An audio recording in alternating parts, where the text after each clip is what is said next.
वाल्मिक कराड हा सध्या न्यायालयीन कोठडीत आहे आणि अचानकच त्याच्या पोटात दुखायला लागल्यामुळे त्याला मध्यरात्री आयसीयू मध्ये ऍडमिट करण्यात आलेलं आहे. खरं तर वाल्मिक कराडवर उपचार हे फार व्यवस्थित झाले पाहिजेत, कारण तो खंडणी प्रकरणातला आणि संतोष देशमुख हत्या प्रकरणातला जो आहे तो प्रमुख मोहरा आहे.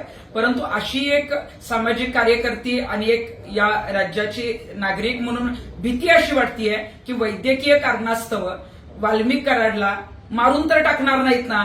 कारण आपण जर बघितलं तर वाल्मिक कराडचं असलेलं राजकीय कनेक्शन, त्यानं जिथं आश्रय घेतला होता ते आध्यात्मिक कनेक्शन, ज्या त्यांच्याबरोबरच्या कार्यकर्त्यांनी तरुण मुलांनी हैदोस घातला ते गुंडगिरीचं कनेक्शन, आणि हे जर सगळं संपवायचं असेल, याला पूर्णविराम जर करायचा असेल तर कदाचित वाल्मिक कराडला संपवू शकतात, मारू शकतात, आणि तीच भीती आता वाटतीये. त्यामुळे मला शासकीय ज्या काही यंत्रणा काम करतायत, प्रशासन काम करतंय, त्यांना एवढंच सांगायचं की वाल्मिक कराडला उपचाराला दाखल केलंय, त्याच्यावर व्यवस्थित उपचार होणं गरजेचं आहे आणि या प्रकरणाचा शेवट होऊपर्यंत तो जिवंत असणं सुद्धा गरजेचं आहे. त्यामुळे हे प्रकरण मिटवण्यासाठी वाल्मिक कराडचा जीव घेऊ शकतात, जाऊ शकतो किंवा त्याला मारू शकतो.